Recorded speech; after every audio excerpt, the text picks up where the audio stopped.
Boa tarde a todos. Nós estamos aqui iniciando mais um programa hoje, um programa de ensinamento jurídico. Isso é muito bom.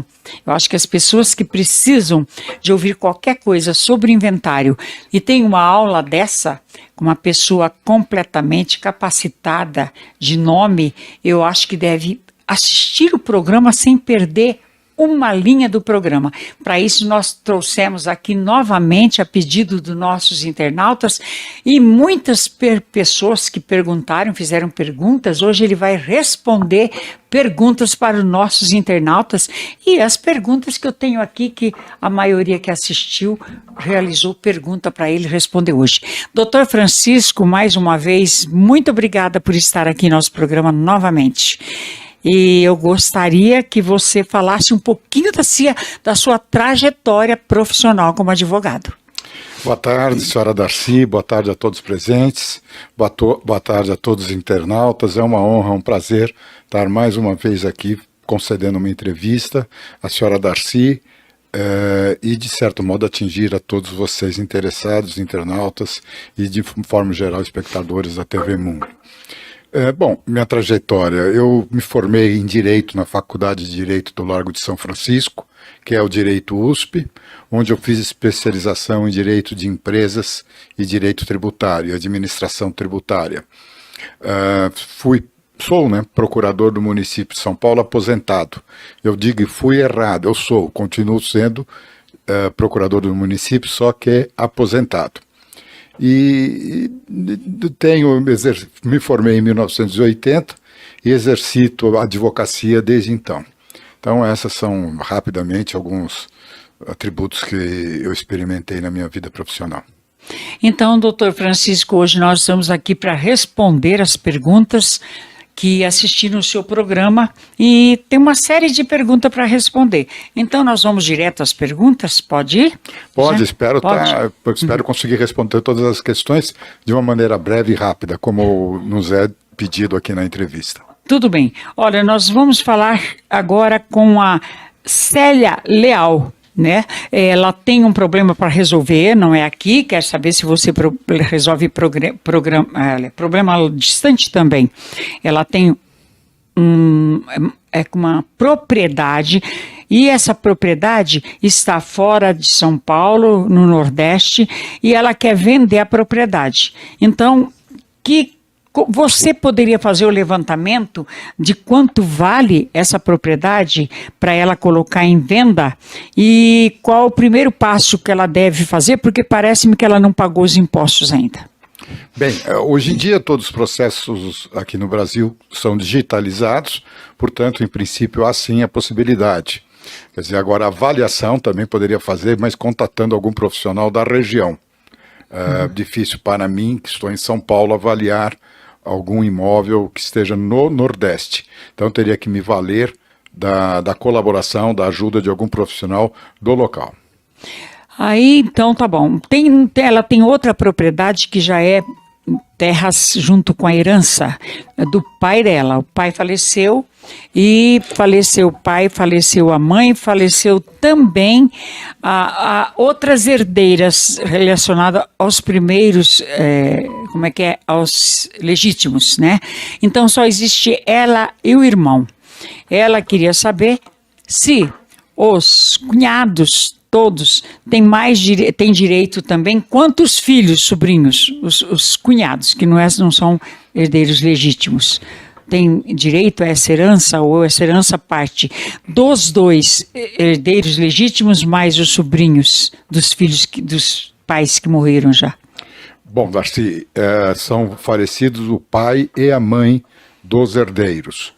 Os herdeiros sobreviventes são herdeiros diretos. E só dois diretos, são só dois, os outros morreram. Herdeiros diretos. Os herdeiros já falecidos herdam por representação, se eles tiverem filhos. Então eles herdam por representação, ou seja, os filhos herdam por representação do pai pré-morto, da mãe pré-morta. Essa seria a hipótese. Se não houver filhos desse herdeiro pré-morto, nessa hipótese, então, não haverá partilha em relação àquele pré-morto que não deixou descendentes. Agora, quem deixou descendentes, o filho deixado pelo pai pré-morto teria também direito à herança.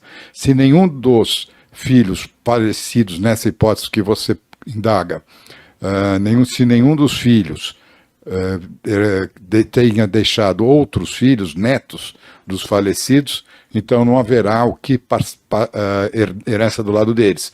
A herança total seria dividida entre os irmãos sobreviventes. O pai, o viúvo não leva, então, nessa parte? O viúvo não tem nada a ver. Desculpa, eu entendi que os dois haviam falecido.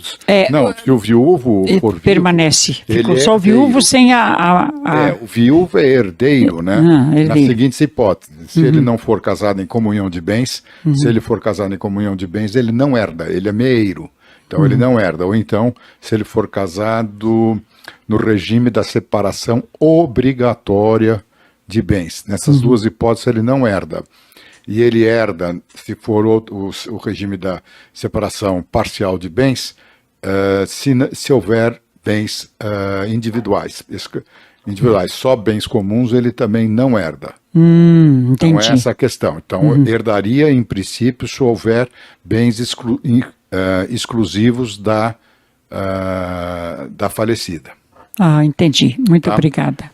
Eu não sei se foi clara essa questão, é um pouquinho complexa. É um pouco complexa. Eu posso repetir de uma outra maneira. Pode. Então, há direito à herança. O cônjuge normalmente herdeiro legítimo. Em que hipótese que ele não é herdeiro legítimo? Na hipótese de ser casado em comunhão de bens. Ou então na hipótese de casamento com a separação obrigatória de bens. E na hipótese de separação parcial de bens, ele herda apenas os bens que são, não os bens comuns, mas apenas os bens exclusivos do cônjuge morto. Então é importante ter isso em mente, quer dizer, é herdeiro em princípio, mas tem que observar essas condições. Ficou claro, Darcy? Ficou claro. Em caso dessa menina aí, ela tem só 2 irmãos acima de 70 anos. Os sobrinhos que ficaram, eles não podem impedir de que esses com sanidade mental não façam parte desse processo de inventário, né? Eles têm que concordar em que os 2 únicos legítimos herdeiros... Assim, os sobrinhos, eles são filhos de irmãos pré-mortos, de filhos pré-mortos do autor da herança, quer dizer, do falecido. Então eles também seriam herdeiros por representação dos seus pais. Isso. E há ainda 2 herdeiros diretos que são filhos do falecido. Todos eles concorrem em partes iguais, aqueles que herdam por representação e aqueles que herdam diretamente a herança do falecido. Agora, os herdeiros que herdam por representação, eles herdam uma parte correspondente àquele herdeiro pré-morto. Entendi. E se forem 3 irmãos netos do falecido, eles recebem um quinhão que será dividido por 3, um quinhão correspondente a demais que será dividido por 3. Então eles não podem, evidentemente, excluir os herdeiros acima de 70, se tem sanidade mental anos, ótima. Não tem problema nenhum. Olha, e mais, hein, Darcy? Tendo ou não tendo sanidade mental, se não tiverem sanidade mental, não perde nunca, por favor, seria um absurdo, não perdem o direito à herança, são titulares do direito de herança. Herdaram, aliás, já. O herdeiro herda no momento exato do falecimento do autor da herança, ou seja, do falecido. Então, eles não podem ser excluídos, por favor, seria uma violência. Uma violência. Acho que o caso dessa daí é só que está impedindo de que o irmão mais velho, 75 anos, você já fez, deixa pra gente, não dá palpite. Aí fizeram o grupo da família e pede para não dar palpite quanto à venda, quanto à locação, quanto a vender. Isso, né, por isso que acho que ela está entrando com recurso também. Darcy, sabe o que acontece em situações assim, em que há uma certa dissonância entre os herdeiros, quer dizer, os herdeiros não estão todos de acordo numa postura, numa condução, deveriam procurar um profissional, um advogado, que pudesse Acompanhar, né? acompanhar, organizar os pleitos de cada um, para que isso não redunde num prejuízo no processo de inventário. Exatamente. E que não haja também perdimento de bens, desvalorização de bens. Uma disputa, assim, muitas vezes não são nem materiais, dá-se por algum tipo de aspecto psicológico, afetivo, familiar. Isso redunda normalmente em grande prejuízo, não de um, não daquele, não deste, mas de todos os herdeiros. Muito obrigada. Agora nós vamos para outra pergunta que eu acho que é importante, né? Nós temos aqui, deixa eu ver como é o nome dela. A Helenice, o marido dela está fazendo uma hold, só que tem um porém. Quando ela o conheceu como solteiro, saindo de um shopping. Ele namorou com ela. Foi muito bonito. Ela está namorando um homem solteiro. Ela gostou demais dele, ele gostou dela, tudo bem. Só que quando ela descobriu, ela já estava grávida e ele era casado. Já tinha uma mulher. Neste caso, ela já viveu com ele 28 anos, né? Aí eu não sei que nome que dá a esse processo, que ele ficou com a mulher dele. Tem 3 filhos e ela ficou com o filho que gerou dele, né, junto com ela tratando. E ele deu respaldo financeiro do tratamento desse filho. Ela, para também ajudar, em contrapartida, ela foi trabalhar no escritório de dentário dele, né? Então ela ficou dando apoio também de trabalho para ele, ajudando como secretária. Agora ele vai fazer uma hold. Essa hold, ela gostaria de saber se ela tem direito a entrar na hold familiar ou ela, como não digo a outra, mas se é concubina, sei lá, não sei como que se trata esse processo aí, do homem ter 2 mulheres. Tratou, cuidou, né, mas não mora com ela 2, tem o mesmo, não viaja com ela, claro que não tem as mesmas regalias da outra família. E ela quer saber se ela tem direito de entrar nessa hold que ele está planejando fazer, ou não tem direito. Darcy, olha que olha, difícil. Não. Essa pergunta é muito oportuna. Eu queria antes fazer uma consideraçãozinha sobre a questão da pessoa que viveu com a pessoa por 27 anos e dele teve um filho, embora nunca foram casados. Ao passo que essa mesma pessoa tem um casamento de 30 anos, uma coisa assim que você referiu. Quem é a pessoa que indaga esse assunto? É a Celina. Celina, viu, Celina? Então, aí existe uma questão.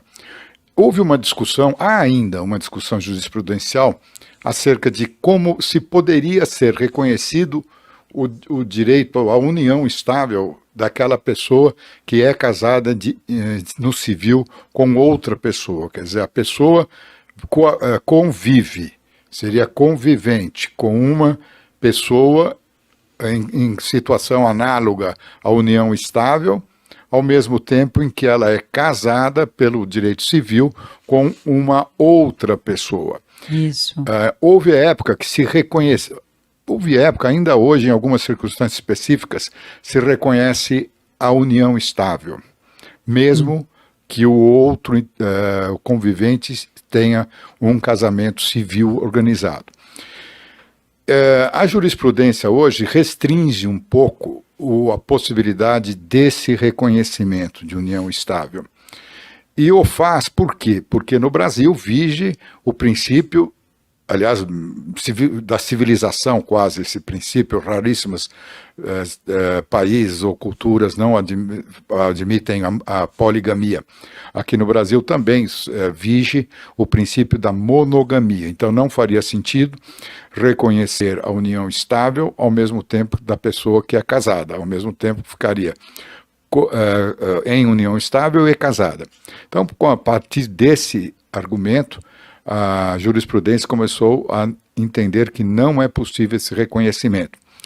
Porém, isso também acarretaria enormes injustiças, semelhantes a essa que foi apresentada na pergunta. Então, o que acontece? A jurisprudência, veja bem, quando eu falo jurisprudência, que não é uma coisa absolutamente certa, mas a gente pode falar na jurisprudência predominante. Então, a jurisprudência predominante, hoje, entende que aquele que viveu em união estável, aquela que viveu em união estável, com outra pessoa, sem conhecer o casamento, sem saber do casamento dessa pessoa com quem convivia com outra pessoa, é possível o reconhecimento da união estável. Ou seja, a ignorância do casamento dessa pessoa com outra possibilita o reconhecimento da união estável. Aí dá-se o nome de união estável putativa. Quer dizer, a pessoa imagina-se, por motivos importantes, motivos grandes, em união estável, ao passo que não estaria, porque a pessoa é casada no civil com outra pessoa. Então, essa é uma das hipóteses que a jurisprudência admite o reconhecimento da união estável. E há outra hipótese que é muito comum também. A pessoa vive em união estável com uma outra pessoa, com uma pessoa que é casada com outra pessoa. Casada, porém, separada de fato. Ou seja, não procedeu o divórcio, continua formalmente casada, mas está separada de fato há mais de 2 anos. Então, quando a pessoa está separada de fato há mais de 2 anos, a pessoa pode ter uma relação de união estável, normalmente seria reconhecida a união estável. Então, são essas hipóteses que importam na questão. Então, veja bem, não é possível responder se é possível reconhecer a união estável durante o casamento. Pode, desde que sejam observados determinados princípios, da maneira que eu me reportei. Bom, a outra parte da pergunta diz respeito à holding. Então, a pergunta ela é feita se a convivente pode, juntamente com a esposa, integrar a mesma holding patrimonial, familiar patrimonial. Sim, pode, não há impedimento nenhum, pode participar. Seria uma situação um pouco inusitada, mas não vejo problema nenhum, juridicamente não há óbice nenhum, né, em participar da holding patrimonial. Darcy, falo sobre holding? Olha, se você falar sobre holding, é bom se você entende de holding, claro que entende que você, nossa senhora, eu admiro o seu conhecimento profundo na área de direito, por isso que você está aqui. Você está aqui. Agora, eu não sei, isso aí depende, a gente o chamou para responder umas coisas, se você não achar... Eu acho importante, se você me permitir, Darcy, eu não sei se nós temos tempo, se você me permitir, eu gostaria de falar em holding. É muito bom. Olha, a holding tem sido... o que é uma holding? É uma empresa em que as pessoas conferem seus bens para a empresa, que vira então patrimônio da empresa, e essa empresa, ela normalmente tem como sócios os integrantes de uma mesma família.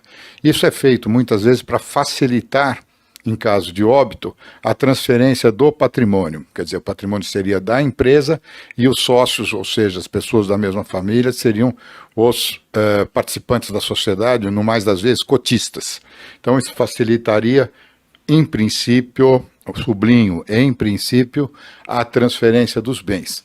Só que a holding acaba demandando diversas providências, então tem que ver, caso a caso, se é conveniente ou não. Quer dizer, há providências de natureza contábil, tributária, gestão da empresa, muitas vezes quem seria aquele administrador da empresa, que em circunstâncias se daria isso. Então isso muitas vezes não resolve o problema que as pessoas buscam com a constituição de uma holding e cria outros. Quer dizer, haverá uma administração da holding seria uma administração de empresas, e isso acabará suscitando diversas providências administrativas, providências contábeis, tributárias. Então tem que ver se convém e se compensa apenas para uma transmissão de bens mais facilitada quando do falecimento ou não. Normalmente, quando é imóveis, há algumas vantagens na constituição de uma holding, mas eu digo, normalmente, há necessidade de analisar caso a caso. Porque há circunstâncias em que é melhor a pessoa fazer a doação, por exemplo, com reserva de usufrutos, quer dizer, o titular de um determinado patrimônio doa a seus filhos ou aos seus parentes, enfim, a quem queira, os seus bens e reserva para si o usufruto, quer dizer, enquanto ele for vivo, aqueles bens vão ser geridos por ele. Na hipótese do seu falecimento, ele demandará apenas o registro da certidão de óbito nos cartórios de imóveis, em que ele tenha registrado seus imóveis, né? Agora, evidentemente que ele terá que fazer a doação respeitando a legítima dos herdeiros necessários. Ele não pode doar mais do que 50% do seu patrimônio a quem quer que seja. Ele tem que sempre restringir-se à doação daquilo que se denomina parte disponível dos seus bens, que corresponde a 50% do seu patrimônio. Ah, sim. Agora, da maneira como o senhor citou aí, tudo bem. É um caso quase parecido com a herança que meu pai deu para a gente, né? Meu pai passou a herança para os herdeiros antes da morte, só que o que ele fez era em bens imóveis. E esses bens, então, ficou um apartamento no nome de dois, mais um no nome de dois, outro no nome de dois, e por capricho de um grupo que já começa a brigar, um apartamento foi no nome de todos, então criou uma complicação também ali, porque o que aconteceu? Uma morreu, sabe, aí teve que fazer herança, aí morreu a outra, agora não chegou até as mãos da gente ainda, esses bens, porque uma morreu faz 2 anos, né? Agora, esse que passa, se passar já para o nome de cada um, com recolhimento de impostos, de tudo, não vai ter esse problema, né? Já passa direto no nome de cada um, né? A parte que ele toca. Se isso for possível, Darcy, se o patrimônio comportar essa solução, é muito melhor. Quer dizer, o condomínio, que seria a copropriedade de diversas pessoas sobre um determinado e único bem, ela não convém, porque pode acontecer isso que você refere. No curso da vida, pode uma pessoa falecer, aí já suscitará a transferência de bens para os herdeiros dessa pessoa que faleceu. Pode ser, por exemplo, menor de idade, o que dificultará a gestão e a transferência desses bens. Quer dizer, isso o condomínio, que é a copropriedade, quer dizer, não é bem, vamos tratar como a copropriedade, ela, no mais das vezes, não convém, não há interesse nisso. Até por essa razão mesmo, a lei favorece a dissolução do condomínio. Ou através de uma venda forçada de bens, uma venda judicial dos bens, ou uma divisão, se for possível, uma divisão física daquele bem em condomínio. Agora, há hipótese que não tem jeito, a pessoa falece deixando um apartamento e deixou 6 filhos. Quer dizer, esse apartamento vai ser dividido entre os 6 filhos e não há outra forma a fazer. Não tem. Mas quando há a possibilidade de destinar um bem específico para cada um dos herdeiros, é melhor.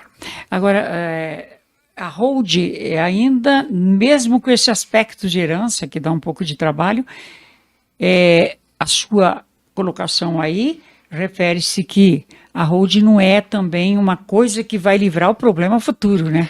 A holding, veja bem, nessa hipótese que nós estamos falando, Darcy, ela até é interessante. Para evitar o condomínio, você constituir uma holding. Mas eu quero dizer que o patrimônio tem que ser suficiente para justificar a criação de uma holding. Não é qualquer patrimônio que justificaria a criação De uma de holding. uma holding. E agora, essa holding, se um faleceu também, aí já está tudo dividido, não tem problema nenhum, né? Se vem a falecer Não, se um, vem falecer um, não, porque Não. nós estamos falando daí em cotas, não mais Em em cotas, patrimônio. E cotas são mais fáceis de Uhum. serem transmitidas, é considerada bem móvel, né? Mais fácil de ser transmitida e gerida, e a empresa continuaria sendo gerida, independentemente do falecimento de um e a sucessão para seus herdeiros. Certo. Então há, em princípio, algumas. É isso que eu falei, cada caso é um caso, sabe, Darcy? Eu sei. Não eu existe sei. uma cartilha única para todos os casos, essa solução. Na verdade, é que cada caso tem que ser analisado, até mesmo para se fazer um planejamento estudo? sucessório, um planejamento até mesmo tributário. E esse planejamento tributário demandaria, por exemplo, saber, bom, você recebendo esse bem, você pretende vendê-lo rapidamente, você pretende não vendê-lo, você pretende alugar. Então, todas essas respostas a essas indagações são importantes para que você faça uma boa planejamento sucessório, um bom planejamento sucessório, um bom planejamento tributário da herança deixada. Aliás, eu me esqueci, eu ia falar um negócio, esqueci. Você falou em cunhados herdarem, em genros herdarem. Cunhado não herda, genro não herda, não são herdeiros. Isso não que ela não, queria saber aqui. Não são herdeiros. Cunhados não herdam, não são herdeiros. Não são herdeiros. Não são herdeiros. O que acontece, por exemplo, se forem casados em regime de comunhão de bens, o patrimônio pode ser confundido não por herança, mas por regime de bens. Mas cunhado não é herdeiro, por favor. Genro não é herdeiro também. Genro não é herdeiro. Não. Então, Herdeiros são os filhos. Os filhos, né? Muito bem entendido, porque tem uma delas aqui que perguntou, né? Porque agora ela ficou, ela e o irmão, e agora tem vários genros, porque as irmãs outras faleceram. Então tem sobrinhos, né? Depois não, os irmãos. Sobrinhos, aquilo que eu falei, eles herdam por representação do herdeiro pré-morto. Entendi. Aquele casado com separação total de bens tem direito à herança do cônjuge. Quando alguém morre e não deixa herdeiros, nem naturais, nem testamentários, não há nenhum que pudesse, na ordem de sucessão, receber o patrimônio. Esse patrimônio é arrecadado através de um processo denominado arrecadação de bens, que nesse processo são publicados editais convocando eventuais herdeiros e para que venham se habilitar para reclamar os bens deixados, né? E se eles não aparecem, essa herança é declarada vacante. Ah, é? Vacante e depois a herança jacente, quer dizer, então, e quem é o beneficiário dessa herança? Hoje em dia é o município de São Paulo. Nossa. O município de São Paulo, quer dizer, se for falecido em São Paulo, municípios, né? Município de São Paulo. Houve época que quem herdava esses bens era a Universidade de São Paulo. Mas atualmente é o município de São Paulo. Eu próprio, enquanto procurador do município de São Paulo, tive a oportunidade de advogar aí no interesse da municipalidade, até muitas vezes como curador de herança, enquanto procurador do município de São Paulo. Era muito interessante esses assuntos, e eu peguei exatamente a transição, saindo da USP e beneficiando a prefeitura. E naquela oportunidade, nós tivemos que organizar internamente na Procuradoria do município de São Paulo uma procuradoria específica para as heranças jacentes. Olha que beleza. Legal. E sabe que eu tive um caso. Tem uma amiga minha, manicure e pedicure, trabalhava em frente ao Shopping Paulista, era o salão, e ela me tratava lá. E ela tinha um cliente médico dela, a vida inteira ele que fez, ela fazia tudo por ele. Aí ele falou assim, eu vou partir daqui, eu vou deixar minha herança para você. E passou tudo no nome dessa cabeleireira, dessa menina que sempre cuidava das unhas dele, de tudo. Isso pode acontecer também, né? De livre e espontânea vontade. Se a pessoa não tem herdeiros necessários, ela pode testar livremente o seu bem. Ele a beneficiou. Então, ela saiu de ser cabeleireira hoje, está em mansão. Ah, que bacana. Bem Legal. bacana. Eu fiquei contente porque era uma pessoa muito simples. Então, eu falei, olha, ele escolheu uma pessoa que realmente precisava, né? Levantando cedo para vir de longe para o salão ali. A pessoa muito simples, ele doa tudo. Hoje ela não trabalha mais. Falei, foi muito bom. Ele foi muito também, como que se diz, caridoso. E não era marido dela e nem Mas se amante. ele não tinha herdeiros, ele deveria mesmo fazer isso, testar para quem ele gostava, né? Quem ele Que podia fez alguma gostar coisa dela, por né? ele também, Havia, né? as pessoas um tempo atrás, ainda hoje, legam, né? Fazem legados ou testam de maneira. O mais comum é legado. Legado é quando é uma coisa específica. Eu deixo para aquela pessoa esta casa. Isso é um legado. Eu posso testar. Testo 50% dos meus bens para outras pessoas. Então, legado é uma coisa específica. Então, eles faziam muitos testamentos, favorecendo, por exemplo, a Santa Casa. Santa Casa de Misericórdia sempre recebeu muitos legados, muito favorecido em testamentos, e isso que possibilita hoje ainda ter as santas casas aí funcionando e operando. Inclusive uma delas tem a Faculdade de Medicina, que é muito conceituada, muito considerada, e o hospital, né, o Hospital da Santa Casa. Hospital de Santa Casa também. Eu gostaria de saber se o senhor tem algumas colocações para colocar para os nossos internautas, telespectadores, referente a inventário, né? Até quanto tempo pode passar sem fazer um inventário? A melhor forma de não dar confusão, esperar 3, 6, 10, 11, 2, isso daí não acarreta um atraso muito grande, uma complicação.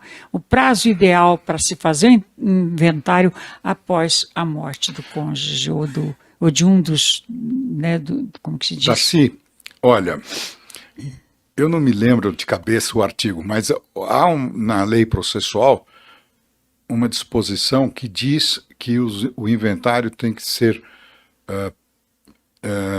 distribuído, providenciado, após 60 dias do falecimento do autor da herança. 60 dias. 60 dias. Se for atrasado, ou seja, não for protocolado, distribuído até 60 dias, haverá uma multa de 10% sobre o ITCMD, que é o imposto causa-mortes, né? 10% sobre o imposto TCMD, que aqui em São Paulo é 4%. Isso. Então seria 10% sobre 4%. Isso até 180 dias. Se a distribuição do inventário for posterior a 180 dias do falecimento do autor da herança, haverá uma multa de 20% sobre o ITCMD. Então, 20%. São 20% sobre o 4%. Mas não há, na verdade, Darcy, uma sanção processual. Quer dizer, processualmente não acontece absolutamente nada. Entrar com o inventário. O inventário é o processo, não, de transferência de bens. Entrar com o inventário agora, depois de 10 anos, depois de 20 anos, não há sanção processual. Não há penalidade de natureza processual. Haveria, em tese, sublinho, em tese, essas multas de natureza tributária. Só que aí tem que se conjecturar outros aspectos. Eu vou falar desse, mas esse assunto é bem também complexo. A lei também diz, e tem até uma súmula que diz, que o imposto de transmissão é devido após a homologação da partilha. Ora, a homologação da partilha é o fim do processo de inventário. Então, se ele não é devido antes, por que tem que se pagar multa? Então, tem algumas discussões sobre esse aspecto de pagar-se multa pelo atraso na distribuição do inventário.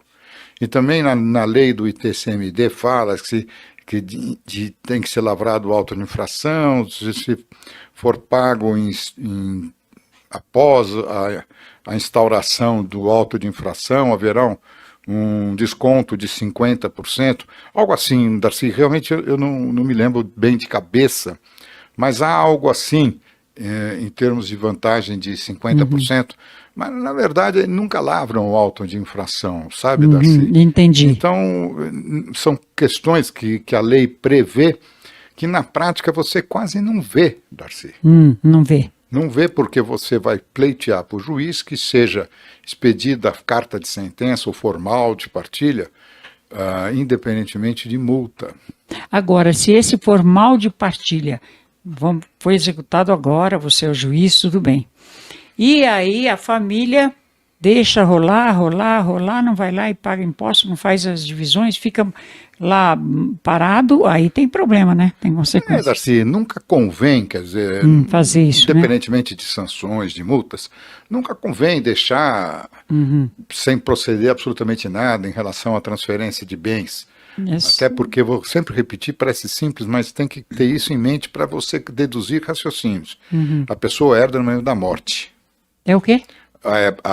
Os herdeiros herdam no momento da morte do autor da herança. Sim, sim. Então, a partir daí, esses bens já são delas, tendo ou não tendo havido a transferência através de um processo de inventário, tendo ou não tendo sido distribuído um processo de inventário, tendo ou não sido iniciado um processo de inventário. Então, eles têm responsabilidade sobre esses bens, né? Então, de pagamento de impostos, de PTU e tudo.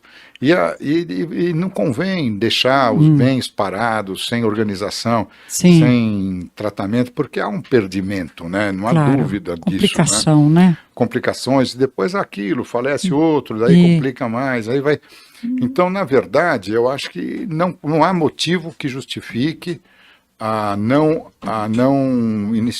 se iniciar o inventário. Está atrasadamente ou não, mas sempre convém proceder ao inventário dos bens. Agora, se não houver bens, não há o que se proceder, né? Mas havendo bens, tem que se proceder ao inventário. Doutor Francisco, é uma pena que já está terminando o nosso bate-papo aí. Mais uma vez eu quero agradecer profundamente a sua presença aqui. Eu sei que você é uma pessoa muitíssimo ocupada e se dispôs a vir até aqui para responder as perguntas dos nossos internautas, né? E que essas pessoas que eu gostaria de deixar avisado aqui também, que faça como essas pessoas, entrarem em contato comigo pelo telefone 98540-2885, Darcy Martins, que nós somos a produtora, né? Nós somos da produção da TV Tudo Web e demais canais da TV Tudo Web, redes sociais. Entre em contato com a gente, como elas entraram, para que ele tenha a possibilidade de ajudar vocês. Então, vocês têm um profissional aqui de alta competência para resolver qualquer problema da sua casa, do seu inventário, né? Para tirar as complicações desse meio, que é tão difícil, né, gente? Às vezes, quando um pai e uma mãe acaba falecendo, as pessoas da família não se vivem mais tranquilo, é só desavença, então nada como procurar um profissional. Liga para o Dr. Darcy Martins, me procure imediatamente, como essas pessoas, eu já passo o recado para ele responder as perguntas. Muito obrigada, Dr. Francisco. Eu que agradeço, Darcy, para mim mais uma vez foi uma honra, um privilégio participar aqui do seu canal, ter você perguntando, você é muito hábil, Darcy, você faz perguntas muito bem postas, bem colocadas, no interesse aqui, doutor. No interesse dos seus espectadores, das suas espectadoras, é muito interessante. Eu não posso, a Darcy havia pedido, gente, para que eu deixasse o meu contato. Eu tenho esse impedimento, a Darcy sabe meu contato, mas eu tenho esse impedimento por questões éticas, ok? A todos, muito obrigado pela atenção. Doutor, muito obrigado, até foi uma bênção conhecê-lo, porque, né, quando a gente vai contratar um profissional na área de direito, precisamos contratar um profissional que realmente nós conhecemos a parte ética e honesta, e o senhor está demonstrando mais uma vez essa parte aí, muito obrigada. Obrigado.